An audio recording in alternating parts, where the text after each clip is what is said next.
శ్రీ కనకదుర్గాదేవి జ్యోతిషాలయం స్త్రీ పురుషులకు ఎటువంటి సమస్యలకైనా 100% పరిష్కారం చూపబడును. ఫోన్ ద్వారానే జ్యోతిష్యం చెప్పబడును. ప్రేమ సమస్యలు, పెళ్లి సమస్యలు, సంతానం, శత్రు సమస్యలు, పిల్లలు పెద్దల మాట వినకపోవడం, భార్యాభర్తల సమస్యలు, విడాకులు, ధన సమస్య. మీ జీవితంలో ప్రతి ఒక్క సమస్యకి గురువు గారి దగ్గర పరిష్కారం కలదు. గురూజీ భవానీ రాజు. Phone number 9000553960. ఛానల్లోకి స్వాగతము.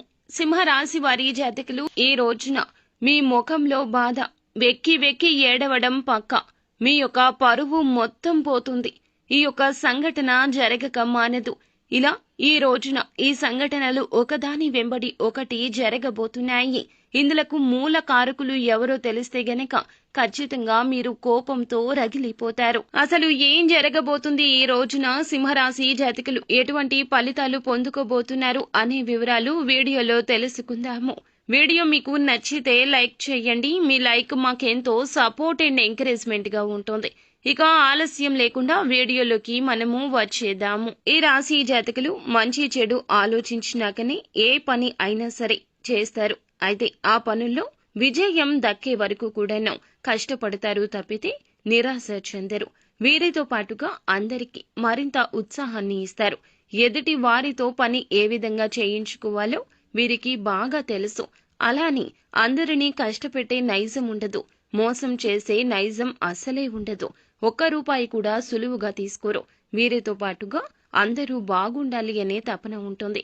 నవ్వుతూ ఉంటారు, నవ్విస్తూ ఉంటారు. అయితే ఈ యొక్క దిన ఫలాల ప్రకారం చూస్తే ఈ రాశి వ్యక్తులు ఈ రోజున మీ ముఖంలో బాధ వస్తుంది. ఎంత దాచినా దాగదు.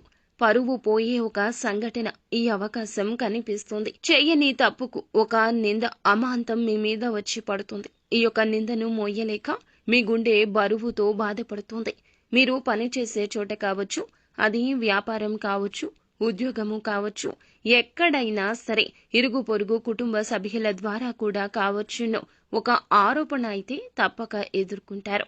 ఆ ఆరోపణ నిజం కాదని మీకు తెలుసు. అలాగే మీ ప్రియమైన వారికి తెలుసును.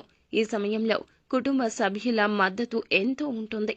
కానీ ఒక పక్క మీ బాధ మీకు ఉంటుంది. ఆలోచిస్తూనే ఉంటారు, అతిగా ఆలోచిస్తూనే ఉంటారు. ఈ యొక్క సంఘటన జరగకుండా ఉండాల్సింది అంటూ ఆలోచిస్తూ ఉంటారు. మనోవేదన అధికమైపోతుంది. పరువు పోతుంది. ఒక ఆరోపణ ఎదుర్కోవాల్సిన స్థితిగతి కనిపిస్తుంది. ఈ ఆరోపణ నిజం కాదని నిర్భయంగా మాట్లాడండి. ఏడ్చి ఆ యొక్క సమస్యను పరిష్కరించుకోలేరు కదా, ఆ విషయాన్ని గమనించండి. ఎటువంటి పరిస్థితి వచ్చినా కానీ దాన్ని అధిగమించే శక్తి సామర్థ్యాలు భగవంతుడు మీకు ఖచ్చితంగా అనుగ్రహిస్తాడు. కాబట్టి అది నిజం కాదంటూ నిర్భయంగా మాట్లాడండి. ఒకరి గురించి మరొకరి దగ్గర ఏదైనా విషయాన్ని ప్రస్తావించే సమయంలో మీరు చాలా జాగ్రత్త. ఎటువంటి విషయం అయినా సరే ఒకరి గురించి మరొకరి దగ్గర ప్రస్తావించొద్దు.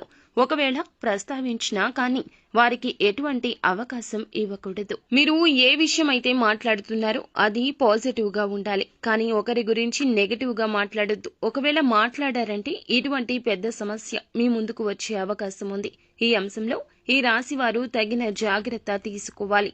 పై అధికారుల గురించి తోటి ఉద్యోగస్తులతో నెగటివ్ గా చర్చించొద్దు. మీ మనసులో విషయాలు ఎవ్వరికీ తెలియపరచొద్దు. రహస్యంగా గోప్యంగా ఉంచండి. ఇలా చర్చించారంటే మీ యొక్క పై అధికారి ప్రశంసలు పొందుకోవడానికి బదులుగా మీరు ఎవరితో అయితే ఈ విషయాన్ని చెప్పారో వారు వెళ్లి ఇంకాస్త 4 మాటలు జోడించి మీ యొక్క పై అధికారులకు తెలియపరచడం వలన మీ గురించి నెగటివ్ గా చెప్పి మిమ్మల్ని బ్లేమ్ చేయడానికి వారు ప్రయత్నం చేయడం వల్ల పై అధికారుల యొక్క మాటల తూటాలను మీరు భరించలేకపోతారు. ఇటువంటి వారి విషయంలో కూడా ఈ రాశి వ్యక్తులు తగిన జాగ్రత్త తీసుకోవాలి. ఈ యొక్క జాతకం ప్రకారం చూస్తే గనక చాలా రోజులుగా ఏదైనా ఆర్థిక సమస్యతో బాధపడుతూ ఉంటే గనక ఈ రోజు ఆ సమస్య నుంచి బయటపడే మార్గం కూడా మీకు కనిపిస్తుంది. ఎవరైనా అనారోగ్య సమస్యలతో బాధపడుతుంటే ఈ రోజు కాస్త ఉపశమనం లభిస్తుంది. కుటుంబ సభ్యులతో సరదాగా సమయం గడుపుతారు. కొంతమంది విహార యాత్రలకు వెళ్లే అవకాశం కూడా ఉంది. ఆధ్యాత్మిక సేవా కార్యక్రమాల్లో ఈ యొక్క రాశికి చెందిన వ్యక్తులు ఎక్కువగా పాల్గొనే అవకాశం ఉంది. శివారాధన మేలు చేస్తుంది. విష్ణు సహస్రనామ పారాయణం కూడా శుభకర ఫలితాలిస్తుంది.